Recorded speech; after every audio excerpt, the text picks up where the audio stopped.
Hello दोस्तों, मैं नरेंद्र सिंह आपका स्वागत करता हूं। मैं सेबी रजिस्टर्ड एनालिस्ट नहीं हूं और यहां आपसे केवल अपने विचार साझा कर रहा हूं। स्टॉक मार्केट में कोई भी खरीदारी या बिकवाली करने से पहले अपने वित्तीय सलाहकार से विचार विमर्श अवश्य कर लें। आइए कुछ सीखें और पैसा बनाएं। आज हम बात कर रहे हैं downside gap two rabbits candle pattern के बारे में, जो कि एक बुलिश कैंडल स्टिक पैटर्न है और प्राइस को ऊपर की ओर ले जाता है। जापानी लोगों ने इस कैंडल का नाम जैसे कोई बड़ा बाज नीचे आ रहा हो और उससे बचने के लिए खरगोश ऊंचा ऊंचा उछलते हैं, वैसे ही इस पैटर्न के बाद मार्केट के नीचे आने के बाद प्राइस ऊपर जाने लगता है। आइए इस पैटर्न को समझें कि ये दिखता कैसा है। मार्केट में एक अच्छे खासे डाउन ट्रेंड के बाद इस पैटर्न की पहली कैंडल एक स्ट्रॉन्ग लाल कैंडल बनती है। फिर एक गैप डाउन के बाद एक छोटी हरी कैंडल खुलती है जो प्राइस को ऊपर ले जाने की कोशिश करती है। फिर अगली कैंडल फिर से प्राइस को नीचे लाकर ओपन होती है, पर प्राइस को पिछली हरी कैंडल से ऊपर लाकर क्लोज कर देती है और अपनी पिछली हरी कैंडल को अपने अंदर एनगल्फ कर लेती है। एक अच्छे डाउनसाइड गैप टू रैबिट्स में लाल कैंडल के क्लोज प्राइस और हरी कैंडल के ओपन प्राइस में जितना ज़्यादा गैप होगा, इस पैटर्न के काम करने की संभावनाएं उतनी ज़्यादा होंगी।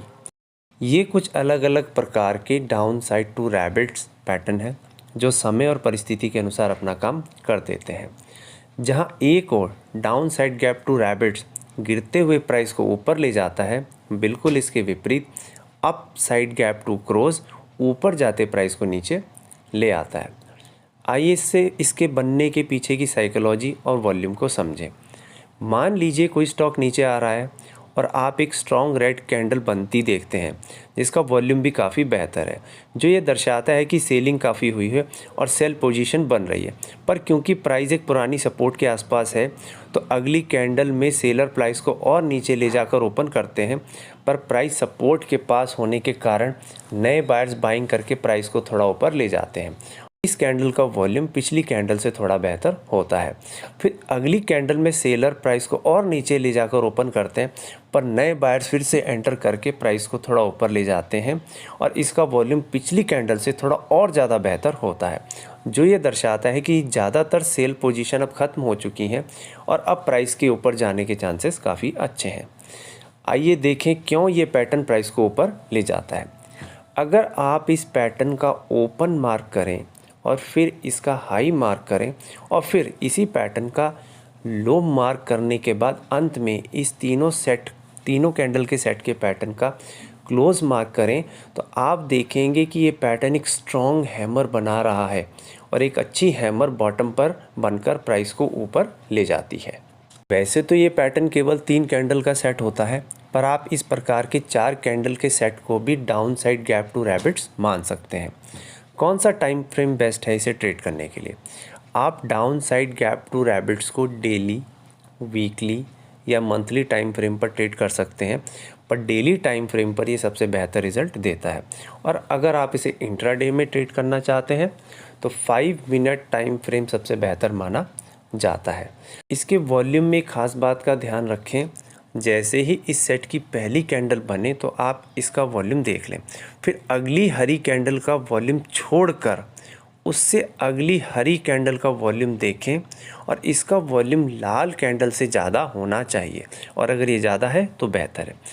और अगर बीच वाली कैंडल का वॉल्यूम लाल कैंडल से थोड़ा ज़्यादा है तो ये और भी अच्छा सिग्नल है।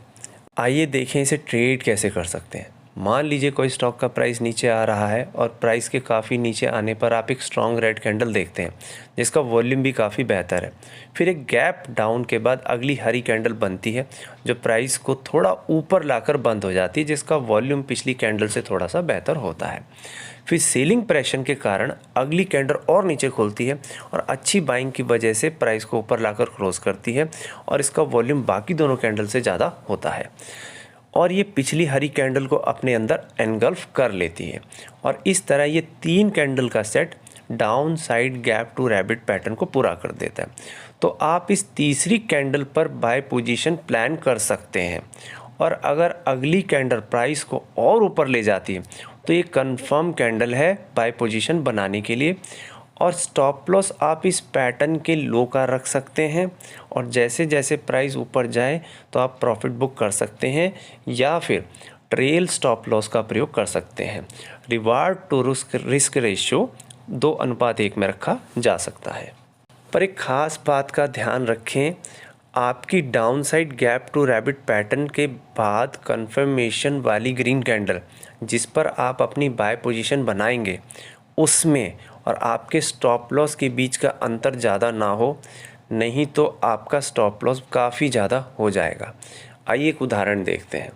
इस चार्ट में प्राइस के नीचे आने के बाद downside gap two rabbit pattern बना और उसके बाद प्राइस ऊपर चला गया। वीडियो अच्छा लगा हो तो लाइक सब्सक्राइब ज़रूर करें। अपने विचार कमेंट बॉक्स में ज़रूर बताएं। धन्यवाद।